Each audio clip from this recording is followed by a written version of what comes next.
Hey y'all, okay, I'm doing my video for this week's reading, protecting the political speech in the Brandenburg versus Ohio, excuse me if I'm saying that wrong. The Brandenburg versus Ohio test is basically determines whether a particular, or certain act of advocacy, sorry, I can't say that very well, should enjoy the First Amendment protection. I want to start off by saying, with that, speech that supports illegal or dangerous in general, or danger in general, is protected by the First Amendment, unless it encourages people to take illegal actions. And with all of that being said, I do not believe that advocating illegal and dangerous actions should be permissible to the freedom of expression. The article kind of talks about how, like, different patterns that come about in the court's explanation of the Brandenburgs since 1969. Y'all have to excuse me because my notes that I have for this are scattered everywhere. There are 4 different ones. The first one is immediacy. That's the first one, and then speaker's intention, and then the advocacy of nonviolent victimless crimes, and then the special setting. I'm going to go into a little bit of detail of each one of those. The first one, the immediacy, the courts kind of have taken the immense requirement somewhat seriously. The second one, the speaker's intention, is less clear if a speaker's intention is kind of goes along with the Brandenburg's test. And this one I find very important and kind of interesting too. Kind of goes along with our discussion for the week too.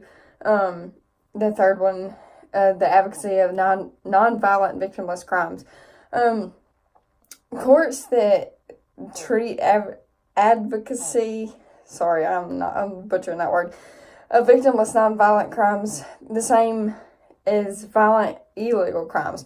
And that's not right, and I think a lot of people will agree with me on that. I just think that was really important. It kind of flows along with everything.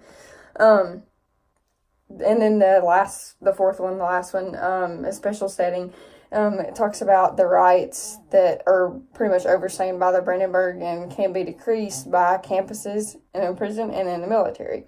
And on that part, in the towards the end of the article, it kind of went into a little more discussion about it being decreased on campuses and stuff.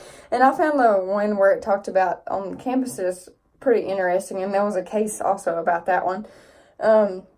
It talked about how the language in the Healy rules, it was immediate lawless actions, and it's discarded in favor of the material and the substantial description.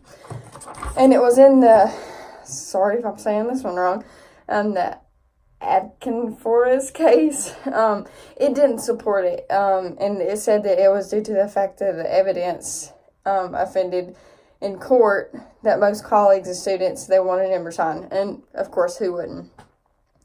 Kind of flowing along with that, I'm going to go back. There was a quote earlier in the article, and it said the evidence for direct comparison between advocacy and of violent and of nonviolent crimes is scant. And I believe that statement kind of sums all this up, and they are. And I believe that the evidence is so scarce and limited because of the, sorry, I'm talking so much about breath. It's so limited because there's so much of this going on, but yet there's not enough evidence to determine some of these that are violent and which ones aren't. So if that makes sense. This kind of, the whole article kind of just examined the interpretation and the application of the Supreme Court's decision in this Brandenburg versus Ohio case. And it kind of states from the political speech, unless it's directed at inciting immediate lawless action. And there was one other statement that I wanted to point out, and sorry, I'm reading off my computer. In the Brandenburg versus Ohio, the U.S. Supreme Court indicated that the states may not prohibit or proscribe political speech unless such speech is directed to inciting or producing lawless actions and is likely to produce such action. I kind of just puts it all into words. I just don't believe that that illegal and dangerous actions should be something that is protected by the First Amendment or the freedom of expression. And it's really not, the more you look into it and the more that I read up on it, and I'm just like, no. Because at first I was like, maybe, and after I read up on it, I'm just like, no, there's no way.